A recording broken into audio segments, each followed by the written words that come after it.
Hey guys, thank you for watching. Welcome back. Ivan Blasquez here, certified exercise physiologist and personal trainer. And we're going to discuss plant carbs, plant proteins, and plant fats, okay?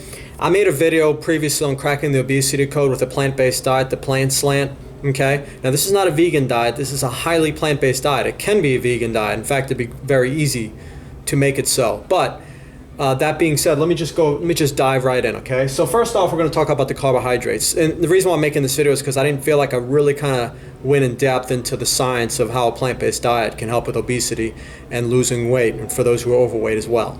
So with the carbohydrates, okay, so we have the three macros: carbs, proteins, and fats. And so let's go right into them. So we got the carbohydrates. So it's plant-based, and we're talking about whole food plant-based, not refined. There's a difference. You have fiber and resistant starch. Those are high in plant-based carbs. No fiber exists in any kind of animal products. No fiber. That's a key element. A lot of people don't realize that, but there's no fiber in animal-based foods. So resistant starch, that's commonly found in a lot of foods. It's definitely found in beans and even in corn and those kinds of things. Even bananas contain small amounts of them. Dr. Furman recently made a video. It was a longevity conference. It actually just came out like in May of this year. So you guys can check that out at your own leisure. But I found it fascinating. He talks very elegantly about resistant starch in that video. He really explains it probably better than I've ever heard him explain it. It was really awesome. So basically what the fiber and resistant starch does, guys, is it's going to change. It's the microbiome connection, okay?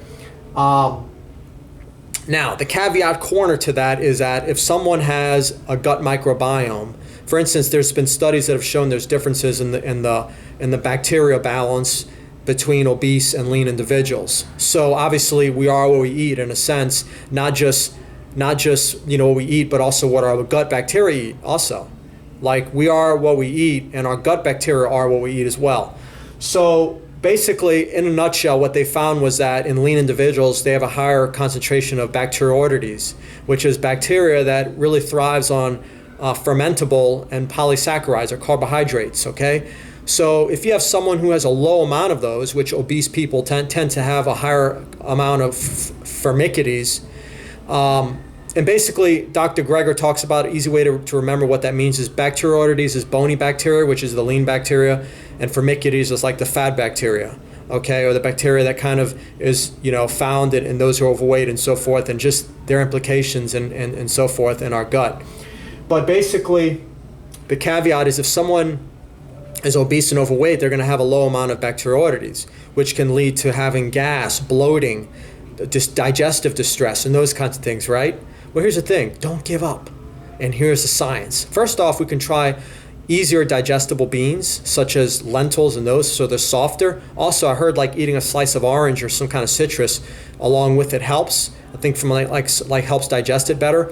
But more importantly, I would say that it takes at least 10 to as many as, weeks, months, perhaps even years to slowly change that gut microbiome. So ease your way into a plant-based diet. Ease your way into, don't just dive in and start eating all these beans and adding all this fiber to your diet, because your gut microbiome isn't adapted to that. It needs to adapt, and that takes time. And there's going to be more research on this. This is a lot of the stuff that I learned in Denver, and those videos will be coming out as well. But anyway, let me just keep it going, guys. As I mentioned in my previous video on fiber, the adiponectin connection between fiber, so higher levels of fiber consumption are also associated with higher levels of adiponectin, which is a hormone that one of its benefits is it helps with fat loss. And then also, guys, plant-based carbs are going to have a lower glycemic index and lower glycemic load, so it's going to really kind of favor having a healthier blood sugar and insulin response to your meals. And also the fiber is going to help with satiety. So obviously it's going to satiate you. It's going to make you feel full longer on less calories. Let's move on to the plant proteins. Low insulin index. This is not something that is found in animal proteins, particularly dairy proteins. They have a high insulin index, okay? Insulin is a hormone. It has many functions, and one of those functions is it shuts down or it stops fat loss. So we want to keep insulin at a relatively lower level if we can, which is going to be a healthier level, okay? Which basically preserves pancreatic function because we're not like burning out the pancreas by getting it to pump all this insulin out. So with the plant protein, you're not going to release as much insulin. And here's the reason why, I think. Because they're dilute proteins. Plant proteins are like, their amino acid scores tend to be lower than animal. And I know people talk about, oh, you can't build as much muscle. Well, I think that's actually a good thing because you're not going to be releasing as much insulin. It doesn't mean you're not releasing any insulin. You're releasing an adequate amount, not an excessive amount. And also, I talk about this in my video about obesity, how they're already anabolic, right? Because, I mean, let's face it. I mean, that's what it is. They're in a building state. They're adding weight and weight and weight, even if it's body fat. And they actually have a relative amount of muscle mass. The exceptions would be sarcopenic obesity, which tends to be older adults and also just, far few and in between. But in a sense, we don't want to overstimulate that anabolic system by feeding them a bunch of animal protein, right? So plant protein is going to be more dilute, meaning it's going to be less anabolic and more catabolic, but in a favorable way. Okay. Also, satiety, protein is very satiating, and that also goes with plant protein, also very satiating. So the last point, guys, is going to be the plant fats. This is the cool part. I heard that something about like the fat you eat is the fat you wear, or something like that. Most fats, but not plant fats, and unprocessed plant fats in particular. So nuts and seeds have a low metabolizable energy. In other words, what that means is that, and I put it right here, fiber-bound fat. Guys, a lot of the calories from nuts tend to be bound to the fiber. So we actually will we'll just eliminate it through our body. Okay, so that all depends on how well you chew it.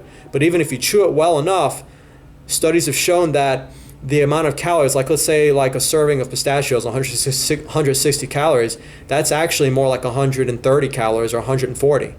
Okay, so what you read on a label is actually not accounting for the metabolic effect, which is why I'm against calorie counting, because there's this whole, thermodynamic aspect. I believe it's called the law of entropy. It's the second law of thermodynamics, which talks about, and actually if you'll see Dr. Claude Bouchard, I'm going to go ahead and link that card here. He talks about that in this elegant presentation. But basically, with nuts and seeds, that's what's going to happen. You're going to absorb less of the fat because it's bound to the fiber, and you have all these inherent factors as well. The energy it's lower in terms of being metabolizable. So with that, guys, let me just give you the take home. Basically, a plant-based diet is going to give you dilute calories but concentrated nutrition. Okay, so as you lose weight, which can be in which case a toxic load can be reintroduced to the body. In other words, when a person's obese and they lose weight, they're basically breaking down stored fat, and some of that stored fat is probably very rancid, unhealthy fat from unhealthy food choices, and now it's being reintroduced and re-released into the bloodstream.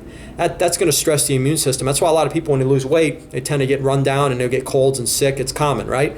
Well, if you eat a plant-based diet, particularly a whole food plant-based diet that's nutrient dense, nutritarian style, then you're going to introduce a high nutrient load through your diet to your body, which can buffer this toxic load from the stored fat that's being re-released into the body. And this can allow a smoother transition during weight loss. So now you get the best of both worlds. You lose weight and you avoid the caveats of weight loss, such as me getting run down, getting sick, and all this stuff from the fat being re-released into the body.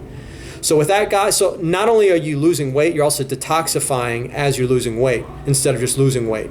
Okay? So that's that kind of, I'm going to go ahead and finish it off with that. Ties in with my with the saying that it's not lose weight to get healthy, it's get healthy to lose weight. So with that, guys, make sure you give this video a thumbs up. Tune in next time. Feel free to leave comments and questions below. And as always, thanks for watching.